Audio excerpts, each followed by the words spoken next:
Om Swastiastu. Perkenalkan, nama saya Made Eka Sukmayani. Saat ini saya bertugas di SD Negeri 2 Payangan Mari. Pada video kali ini saya akan berbagi tentang pendidikan dan pembelajaran inklusif di SD Negeri 2 Payangan. Untuk itu, mari kita saksikan kegiatannya. SD Negeri 2 Payangan merupakan sekolah yang berada di wilayah pedesaan dengan dikelilingi sawah dan kebun yang indah serta luas membentang. Sekolah ini bertempat di wilayah Kecamatan Marga, Kabupaten Tabanan, Provinsi Bali.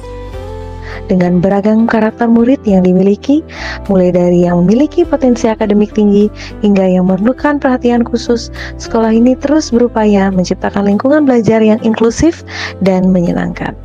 Dalam suasana yang asri, SD Negeri 2 Payangan selalu berkomitmen untuk memberikan pendidikan yang berkualitas bagi semua murid agar mereka dapat tumbuh menjadi pribadi yang mandiri serta berkarakter.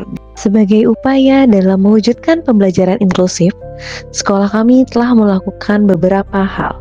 Yang pertama, melakukan identifikasi awal pembelajaran. Pada tahap ini, kami menggunakan instrumen penilaian awal untuk menentukan jenis hambatan murid sehingga kami dapat menentukan strategi pembelajaran yang tepat untuk diterapkan. Kalau senang gimana? Coba dulu. Kalau senang, ekspresinya Billy gimana?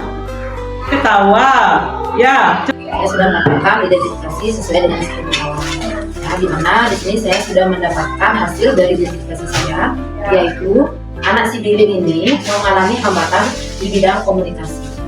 Terus ada juga di bidang kognitif dan di bidang perkembangan akademik, karena itu sesuai dengan identifikasi saya. Saya sama juga menemukan seperti Ibu Maya, dan juga saya akan menambahkan di bidang sosial emosi. Karena umum bisa sampaikan anak ini mengalami hambatan secara intelektual. Setelah melakukan kegiatan identifikasi awal bersama rekan sejawat, menyusun perencanaan pembelajaran agar apa yang diterapkan nantinya dapat disesuaikan dengan kebutuhan belajar murid. Tujuannya adalah murid ini mengalami hambatan secara intelektual. Nah, saya berencana untuk melakukan pembelajaran IPAS di kelas dengan mengambil materi tentang sistem pernapasan manusia.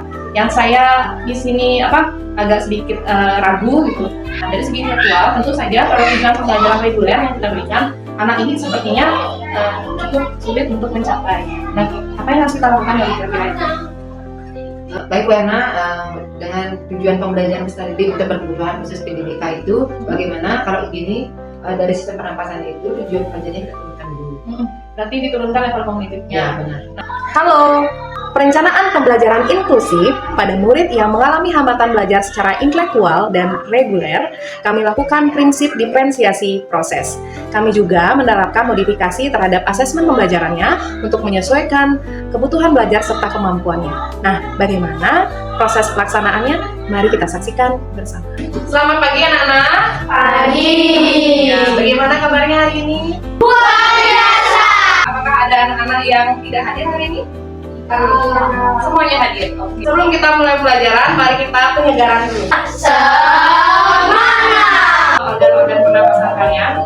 Sehingga ada tujuan pembelajaran yang kita akan pelajari hari ini adalah bisa mengkomunikasikan di dalam kelompok. Artinya kegiatan menghirup atau memasukkan oksigen. Ibu minta bersama teman kelompok kerjakan LKPD sesuai dengan petunjuk yang ada di sana. Perbedaan proses belajar yang terjadi adalah ketika murid reguler sedang mengerjakan LKPD bersama rekan sejawatnya, maka murid yang mengalami hambatan belajar akan didekatkan dengan gurunya untuk diberikan materi yang lebih intensif sesuai dengan kemampuan belajarnya. Yang ini saya, ya, yang ini paling. Ya, Billy, coba latihan bernapas ya. Coba kita latihan bernapas. Tarik nafas, hembuskan. Terus ini kita hembuskan nafas. Nama udaranya itu karbon dioksida. Karbon dioksida pintar. Coba yang lebih keras ya Billy-nya. Oh, yang dihirup oksigen. Coba sebutin lagi oksigen. Lebih keras. Sebagai bagian dari pembelajaran, dengan hambatan intelektual akan diajak berpartisipasi aktif dalam mengerjakan LKPD. Kegiatan ini dirancang khusus untuk melatih keterampilan motorik halus seperti menggunting dan menempel, yang sangat penting dalam kehidupan sehari-hari. Nah, Billy, ini adalah organ-organ pada sistem pernapasan. Ya, coba Billy tunjuk yang mana disebut hidung. Pintar. Yang mana disebut faring. Menurut saya dari proses pembelajaran tadi, pembelajaran yang kita lakukan itu sudah sangat baik dan tujuan pembelajarannya pun yang saya lihat sudah tercatat. Pada tahap evaluasi pembelajaran, diperoleh data bahwa terjadi peningkatan skor pemahaman IPAS pada murid sebelum dan sesudah pembelajaran, baik pada yang PDBK maupun yang reguler. Berikut adalah kurva hasil analisis prestasi belajar murid. Menurut Bu Maya, apa peristiwa yang sudah kita lalui dari pembelajaran tadi?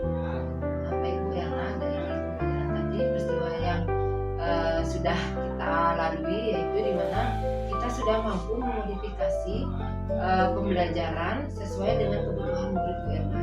Ya, di mana dengan kita menggunakan pembelajaran diferensiasi proses.